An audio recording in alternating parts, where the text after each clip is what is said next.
Good morning students, my self Lokesh. Chemistry की class में आप सभी का स्वागत है। हम पढ़ रहे हैं एमएससी फाइनल ईयर की हेटेरोकेमिस्ट्री और हेटेरोकेमिस्ट्री के अंदर हमारी फर्स्ट यूनिट चल रही है। फर्स्ट यूनिट का सेकंड पार्ट पढ़ रहे हैं हम एरोमेटिक हेटेरोसाइकल्स और इसके इंट्रोडक्शन की हमने चर्चा की थी।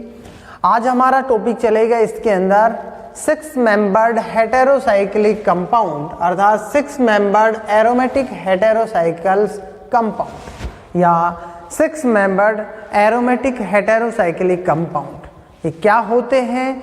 6 मेंबर एरोमेटिक हेटेरोसाइक्लिक कंपाउंड, इनका निर्माण कैसे होता है, इन सब की यहाँ पर हम चर्चा करेंगे। देखो, इससे पहले की क्लास के अंदर इसके बारे में थोड़ा सा हम जान चुके थे कि इनके अंदर यदि हम देखें तो इसके अंदर हम ये कह सकते हैं बेंजीन की होमोलोगस होते हैं जो 6 मेंबर्ड एरोमेटिक हेटेरोसाइक्लिक कंपाउंड होते हैं। जो क्योंकि यदि बेंजीन के किसी एक या एक से अधिक कार्बन एटम की जगह यदि हम हेटेरो एटम का रिप्लेसमेंट करवा देते हैं तो उसके दौरान हमारे को 6 मेंबर एरोमेटिक हेटेरोसाइक्लिक कंपाउंड प्राप्त होते हैं। इसकी हमने रिएक्टिविटी की बात की थी और इलेक्ट्रॉन डेंसिटी की बात की है। तो यदि हम किसी भी कार्बन एटम की जगह हेटेरो एटम का यदि हम रिप्लेसमेंट करवाते हैं तो उसके दौरान इसकी जो रिएक्टिविटी होती है वो डिक्रीज हो जाती है और पाई इलेक्ट्रॉन डेंसिटी होती है वो भी क्या हो जाती है, डिक्रीज हो जाती है।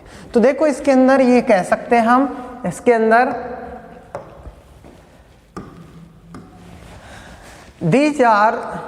these are homologous of benzene. It means formation of 6 membered heterocycles. It takes place by replacement of one or more than one carbon by any heteroatom. ये सब हम देख चुके थे किस प्रकार से इनके एग्जाम्पल होते हैं। बेंजीन में एक कार्बन की जगह एक नाइट्रोजन का रिप्लेसमेंट, यहाँ 2 नाइट्रोजन के रिप्लेसमेंट, यहाँ 3 नाइट्रोजन के क्या रिप्लेसमेंट करवाया है। ठीक है, उसके बाद में हम कह सकते हैं due to presence of hetero atom pi electron density of aromatic ring decrease, so rate of aromatic electrophilic substitution reaction decrease, या फिर ये कह सकते हैं so rate of aromatic electrophilic substitution decrease. इसके बारे में हमने देखा था ये बेंजीन जो होती है उसके अंदर किस प्रकार से इलेक्ट्रॉन्स का रिएक्टिविटी पाई जाती है, इलेक्ट्रॉन्स किस प्रकार से डीलोकलाइज होते रहते हैं, तो इसके अंदर हमने देखा था। फॉर एग्जांपल की बात करते, देखो यहाँ से हम बात करते हैं फॉर एग्जांपल पिरिडीन या एजिन, वेरी इंपॉर्टेंट एग्जांपल है। देखो, पिरिडीन या एजिन के अंदर यदि हम बात करें, बेंजीन होती है, बेंजीन की किसी एक कार्बन एटम की जगह हम एक नाइट्रोजन का यदि हम रिप्लेसमेंट करवा देते हैं तो उसके दौरान हमारे को पिरिडीन या फिर एजीन प्राप्त होती है। कैसे? देखो, if carbon is replaced by nitrogen then formation of pyridine is takes place। कैसे? देखो, इसके अंदर ये बेंजीन है, इसके एक कार्बन की जगह हम क्या करवा रहे हैं, एक कार्बन की जगह हम एक हेटेरो एटम अर्थात नाइट्रोजन का रिप्लेसमेंट करवा रहे हैं। और जब हम नाइट्रोजन का रिप्लेसमेंट करवाते हैं तो हमारे को पिरिडीन प्राप्त होती है या फिर एजीन प्राप्त होती है। ठीक है, नेक्स्ट देखो, रेजोनेटिक स्ट्रक्चर की बात करते हैं इसकी। देखो, यहाँ ये क्या है, एजीन है या फिर पिरिडीन है।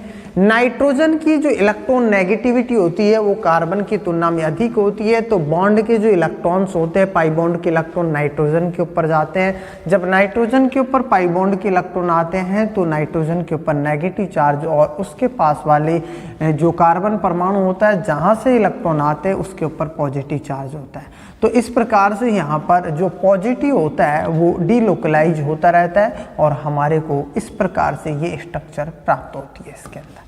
ठीक है, ये स्ट्रक्चर हमारे को प्राप्त होती है।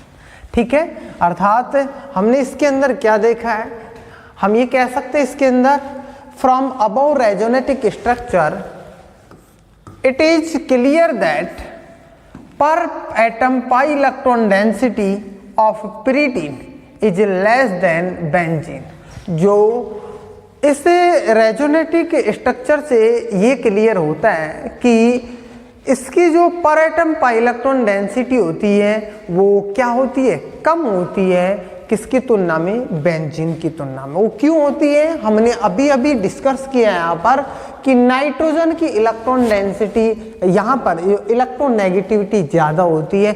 जब नाइट्रोजन की इलेक्ट्रॉन नेगेटिविटी ज़्यादा होती है तो पाई बॉन्ड के इलेक्ट्रॉन को नाइट्रोजन खींचता है। जब पाई बॉन्ड के इलेक्ट्रॉन को नाइट्रोजन खींचता है तो अदर जो एटम होते हैं उनके पास में इलेक्ट्रॉन डेंसिटी कम हो जाती है।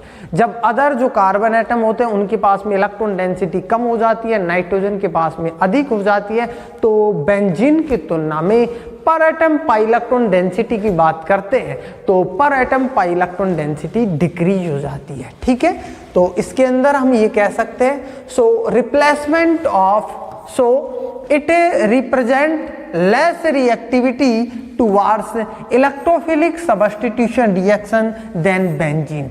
अर्थात इसलिए हम इसके अंदर ये कह सकते हैं कि इट रिप्रेजेंट, यह रिप्रेजेंट करता है less reactivity towards electrophilic substitution reaction than benzene. Benzene की तुलना में इसके अंदर जो इलेक्ट्रोफिलिक सब्स्टिट्यूशन जो रिएक्शन की जो रिएक्टिविटी होती है वो कम होती है तुलना में किसके, बेंजीन की तुलना में। किसमें, pyridine के अंदर या फिर एजीन के अंदर। इसके बाद में हम बात करेंगे इसकी स्ट्रक्चर क्या होती है और इसकी जो बॉन्डिंग क्या होती है, अर्थात स्ट्रक्चर एंड बॉन्डिंग की हम चर्चा करेंगे नेक्स्ट क्लास के अंदर। ठीक है, आज हमने चर्चा की है यहाँ पर इसके अंदर 6 मेंबर एरोमेटिक हेटेरोसाइकल्स के अंदर pyridine या एजीन की, इसकी बॉन्डिंग एंड स्ट्रक्चर की बात करेंगे नेक्स्ट क्लास में। Thank you.